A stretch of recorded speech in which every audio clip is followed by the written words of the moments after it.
मनुष्य जीवन को सफल बनाए। और कुछ कहेंगी?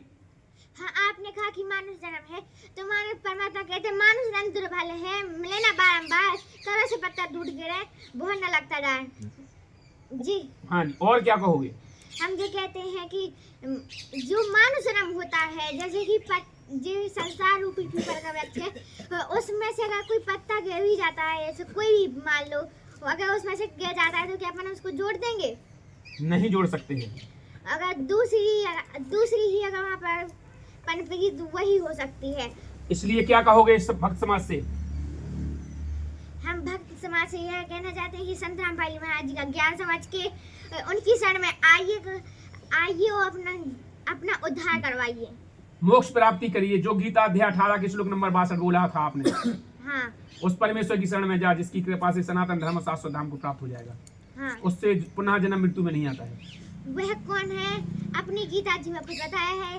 गीता अध्याय 8 श्लोक 9 में बताया गया है, कविम पुराणम अनुशासितारम अणु अणियासम अनुसरेति यः सर्वस्य धातारम अचिन्त्य रूपम आदित्य वर्णम तमसः प्रस्तात्। इसमें सबसे शुरुआत में लिखा है कबीर। कबीर मैंने उस कबीर परमात्मा, उसको अपन परमात्मा कहते हैं, उसको कभी कह लो, और भी कह सकते हो,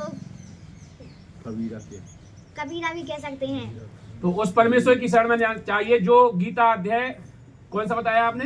9 का 25 नहीं 8 का 9। कौन बताया? 8 का 9। गीता अध्याय 8 के 9 में जो कहा गया है उस परमेश्वर के बारे में। तो आप लोगों से हमारा अनुरोध है कि आप लोग पढ़ी लिखी समाज है, शिक्षित है, आज बच्चा बोलने लगा है उस परमेश्वर के बारे में, तो इस वीडियो को ज्यादा से ज्यादा शेयर कीजिएगा। और चैनल पर नए हैं तो चैनल को सब्सक्राइब करके बेल आइकन की घंटी दबा लीजिएगा। वीडियो लाइक जरूर कर देना, क्योंकि इतना तो बनता है कि आप लोग वीडियो को लाइक जरूर करके जाएं। अपने दोस्तों के साथ व्हाट्सएप फेसबुक ग्रुपों में शेयर कीजिएगा। फिर मिलते हैं नेक्स्ट वीडियो में, तब तक के लिए नमस्कार, जय हिंद, जय भारत। दर्शकों नमस्कार, स्वागत है आप सबका फिर से एक नए वीडियो में। दोस्तों इस समय निवाड़ी जिले के अंदर हैं और संत रामपाल जी महाराज जी की शिष्याएं हैं, जो बच्ची हैं छोटे छोटे, और जो आज संत रामपाल जी महाराज जी के ज्ञान के बारे में कुछ बताना चाहती हैं। तो यहाँ पर इन लोगों ने मुझे फोन करके बुलाया कि हमारे पास आइए, मैं संत रामपाल जी महाराज जी के बारे में कुछ बताना चाहती हूँ। तो मैं यहाँ पर आया हूँ। यहाँ पर संत रामपाल जी महाराज जी का सत्संग भी था, तो मैं यहाँ आया हूँ। यहाँ आने के बाद मैंने इनसे पूछा कि आखिर बताइए क्या कहना चाहते हैं। तो इन्होंने बताया है जो जितने भी धर्मगुरु हैं जो कहती हैं कि वो सब नकली हैं, ढोंगी हैं, पाखंडी हैं, इनको ज्ञान नहीं है, जो शास्त्र के विरुद्ध साधना बताते हैं, इनका ये कहना है। चलिए इनसे बात करते हैं। नमस्कार बहन जी। जी। क्या नाम है बहन जी आपका? हमारा आशा मरीदा जी। बहन जी आप कहाँ से हैं? हम जिला निवाड़ी मध्य प्रदेश से। बहन जी जो आप कहती हैं, आपका कहना क्या है? जितने भी धर्मगुरु हैं जो संत रामपाल जी महाराज जी पर टीका टिप्पणी करते हैं, तो क्या कहना चाहती हैं आप? जे हैं झूठे और ये पाखंडी बाबा, जे हमारे समाज को पाखंडवाद करवाते हैं, और ना कि वो उन्हें खाता है, और ना वह वेद के सही अर्थ जानते हैं, और फिर भी वह हमारी जनता को भोला भाली कहते हैं। आप एक कह सकती हैं कि इनको ज्ञान नहीं है, ये पाखंडी है, या इनको ज्ञान नहीं है, या ये शास्त्रों के विरुद्ध भक्ति बताते हैं। ये कहाँ बताया है संत रामपाल जी महाराज जी ने? कहीं बताया है? इसका प्रमाण है कहीं? हाँ, अपनी गीता जी में प्रमाण है। गीता जी में कौन से श्लोक में कहा गया है, बताइए? गीता अध्याय 16 श्लोक 23 में लिखा है, यह शास्त्र बोलो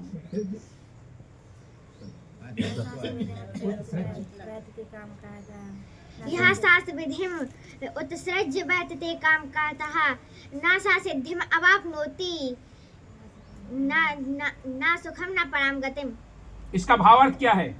इसका भाव अर्थ है कि हमारी गीता जी में श्री कृष्ण जी भगवान बोले कि हे अर्जुन, जो शास्त्र विधि को त्याग कर मनमाना आचरण करते, ना तो उन्हें सिद्धि प्राप्त होगी, ना मोक्ष, ना परम गति। मतलब जितने भी साधु संत हैं जो शास्त्र की विधि को त्याग के मनमाना आचरण कर रहे हैं, आपका कहना सीधा ये है, तो इनसे ना मोक्ष होगा, ना सिद्धि होगी, ना सुख होगा। तो कौन सी भक्ति करना चाहिए? किसके बारे में कहाँ लिखा है गीता जी में? कौन सा मंत्र जाप करना चाहिए? अपन को गीता अध्याय अपनी गीता जी प्रमाण करती है कि गीता अध्याय 17 श्लोक 23 में लिखा। हाँ, क्या लिखा है?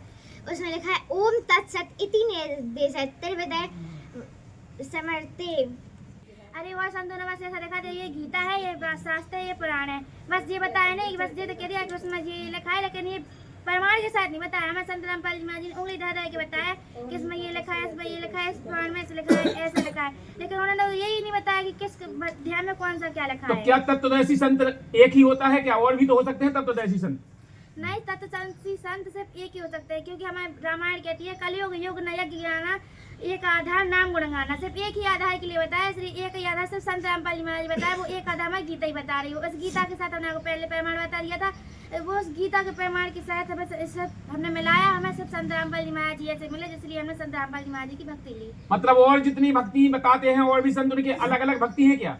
और सब अलग अलग भक्ति बताते हैं, लेकिन सब ऐसे बोलते हैं अटंतुत होता है सब। मतलब एक आधार नहीं है किसी का, इनका कहना है। इस बच्ची ने कहा है जितने भी संत हैं, महात्मा हैं, धर्म गुरु हैं, ये सब अलग अलग अपने अपने भावार्थ अलग अलग मंत्र देते हैं। कोई कहता है ओम नमः शिवाय जपो, कोई कहता है राम राम जपो, कोई कहता है ओम नमो भगवते देवाय वासुदेवाय, कोई कहता है राधे राधे का जाप कर लो। इनका एक आधार नहीं है, जबकि रामायण जो कह रही है, रामायण की जो चौपाई बोली है, इस बच्ची ने कहा है कि कलयुग योग न यज्ञ न ज्ञाना, एक आधार नाम गुण गाना। एक आधार होना चाहिए, वो एक आधार केवल संत रामपाल जी महाराज जी की भक्ति विधि में है। सभी जितने भी संत रामपाल जी महाराज जी के शिष्य हैं वो एक आधार की भक्ति करते हैं। उनका एक मतलब ये कहते हैं पितृ पूजा करना चाहिए। पितृ अगर नहीं निकालते हैं, संत रामपाल जी महाराज जी पितृ पूजा बंद करा रहे हैं, तो सबको भूत प्रीत बनवा रहे हैं। तो क्या ये कहाँ तक सही है? क्या भूत प्रीत की पूजा जो बताते हैं, जो मरने के बाद इंसान की अस्थियां ले जाते हैं, पितृ पूजा कराते हैं, श्राद्ध निकालते हैं, या करना चाहिए या नहीं करना चाहिए?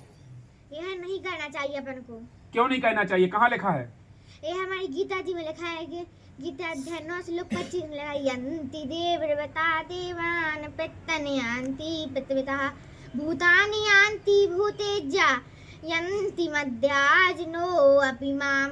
इसका भाव अर्थ हुआ कि श्री कृष्ण भगवान बोले कि हे अर्जुन, जो भूतों देवों को पूजने वाले देवों को प्राप्त होते हैं, पितरों को पूजने वाले पितरों को प्राप्त होते हैं, और भूतों को पूजने वाले भूतों को प्राप्त होते हैं, और मेरा पूजन करने वाले मुझको ही प्राप्त होते हैं। तो मतलब जितने भी धर्म गुरु हैं, ये सब शास्त्र के विरुद्ध साधना बता रहे हैं, भूत पीड़ित पुजवा रहे हैं, तो भूत पीड़ित बना रहे हैं। संत रामपाल जी महाराज जी कहते हैं कि भूत पीड़ित पूजा करने वाले भूत पीड़ित बन जाएंगे, उनका मोक्ष नहीं होगा। यही कहना है आपका?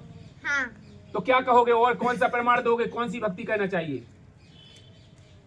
अपन को शास्त्र विधि की भक्ति करना चाहिए। उससे क्या होगा? शास्त्र विधि से, भक्ति से अपन को मोक्ष मिलेगा, शांति मिलेगी। ये कहाँ लिखा है कि मोक्ष मिलेगा? कौन से अध्याय में लिखा है? गीता जी के अध्याय 18 गीता अध्याय 18 श्लोक 62 में लिखा है, तुमयो शरणम गच्छ सर्वभावेन भारत प्रसादात् प्राण शांतिं सिद्धानं प्राप्स्यसि शाश्वतम्। हे भारत, तू सब प्रकार से उस परमेश्वर की ही शरण में जा, उस परमात्मा की ही कृपा से तू परम शांति तथा सनातन परम धाम को ही प्राप्त होगा। तो उस परमेश्वर की शरण में जाने के लिए बोले। यहाँ तो ये लोग कहते हैं कि गीता अध्याय 18 के श्लोक नंबर 66 में कि ब्रज माने आना होता है, ब्रज में वो कह रहे मेरी ही शरण में आ जा, सब धर्मों को त्याग कर, सब धर्म कर्मों को त्याग कर। ये कहाँ तक सही है? ये अपने धर्म गुरु हैं, उनको पता नहीं है कि ब्रज का क्या अर्थ होता है। ब्रज का अर्थ होता है जाना। अगर जैसे कोई करेगा गो का जाना, गो का आना करे तो वो गलत होगा। को नहीं ठहरा, को नहीं कहेगा कि ये गलत है। तो मतलब संत रामपाल जी महाराज जी ब्रज का अर्थ जाना करते हैं, बाकी सब आना कर रहे हैं, तो ये कहाँ तक सही है? यह जैसे अगर विद्यार्थी है वह सभी मूर्ख है, पर एक सही है, तो क्या वह एक ही कहेगा? तो इन लोगों से क्या कहना चाहते हैं, जो भी धर्म गुरु हैं, जो ब्रज का ऐसे जाना का आना करते हैं, उनसे क्या कहोगे आप? हम उनसे सिर्फ एक ही प्रार्थना करना चाह रहे हैं कि हे साधु संतो, आप एक बार संत रामपाल महाराज जी का ज्ञान सुनो। अगर आपको अच्छा नहीं लगता तो आप हमें बताना। तो संत रामपाल जी महाराज जी के ज्ञान सुनने के बाद उनको अपना कल्याण करा लेना चाहिए क्या? हाँ। तो दर्शकों, आज बच्चे की जुबान पर है, बच्चा कह रहा है कि संत रामपाल जी महाराज जी के सत्संगों को सुनो। और मेरी भी प्रार्थना है, जो भी दर्शक, जो भी श्रद्धालु इस वीडियो को देख रहे हैं, अपने दोस्तों के साथ शेयर कीजिएगा, अपने भाईचारों के साथ शेयर कीजिएगा। उनसे कहिएगा कि संत रामपाल जी महाराज जी के सत्संगों को एक बार जरूर सुने। और संत रामपाल जी महाराज जी की पुस्तक प्रचार प्रसार सेवा गली गली में होती है, और सोशल मीडिया के माध्यम से भी बहुत ज्यादा प्रचार प्रसार सेवा चल रही है। हाँ, आपने कहा कि मानुष जन्म है, तो मानुष परमात्मा कहते हैं मानुष जन्म दुर्बल है, मिले ना बारंबार, तरह से पत्ता टूट गिरे, बहुत न लगता जाए। जी हाँ जी, और क्या कहोगे? हम जो कहते हैं कि जो मानव जन्म होता है, जैसे कि जो संसार रूपी पीपल का वृक्ष है, उसमें से अगर कोई पत्ता गिर भी जाता है, जैसे कोई भी मान लो अगर उसमें से गिर जाता है तो क्या अपन उसको जोड़ देंगे? नहीं जोड़ सकते हैं। अगर दूसरी ही अगर वहाँ पर पनपेगी तो वही हो सकती है। इसलिए क्या कहोगे इस भक्त समाज से? हम भक्त समाज से यह कहना चाहते हैं कि संत रामपाल जी महाराज जी का ज्ञान समझ के उनकी शरण में आइए और अपना उद्धार करवाइए, मोक्ष प्राप्ति करिए। जो गीता अध्याय 18 के श्लोक नंबर 62 बोला था आपने, हाँ, उस परमेश्वर की शरण में जा, जिसकी कृपा से सनातन धर्म शाश्वत धाम को प्राप्त हो जाएगा। हाँ। उससे पुनः जन्म मृत्यु में नहीं आता है। वह कौन है? अपनी गीता जी में कुछ बताया है। गीता अध्याय 8 श्लोक 9 में बताया गया है, कविम पुराणम अनुशासितारम अणु अणियासम अनुसरेत यः सर्वस्य धातारम अचिन्त्य रूपम आदित्य वर्णम तमसः प्रस्तात्। इसमें सबसे शुरुआत में लिखा है कबीर मैंने उस कबीर परमात्मा, उसको अपन परमात्मा कहते हैं, उसको कभी कह लो और भी कह सकते हो, कबीरा भी कह सकते हैं। तो उस परमेश्वर की शरण में जाना चाहिए जो गीता अध्याय कौन सा बताया आपने? 9 का 25 8 का 9। हाँ, कौन बताया? 8 का 9। गीता अध्याय 8 के 9 में जो कहा गया है उस परमेश्वर के बारे में। तो आप लोगों से हमारा अनुरोध है कि आप लोग पढ़ी लिखी समाज है, शिक्षित है, आज बच्चा बोलने लगा है उस परमेश्वर के बारे में, तो इस वीडियो को ज्यादा से ज्यादा शेयर कीजिएगा। और चैनल पर नए हैं तो चैनल को सब्सक्राइब करके बेल आइकन की घंटी दबा लीजिएगा। वीडियो लाइक जरूर कर देना, क्योंकि इतना तो बनता है कि आप लोग वीडियो को लाइक जरूर करके जाएं। अपने दोस्तों के साथ व्हाट्सएप फेसबुक ग्रुपों में शेयर कीजिएगा। फिर मिलते हैं नेक्स्ट वीडियो में, तब तक के लिए नमस्कार, जय हिंद, जय भारत।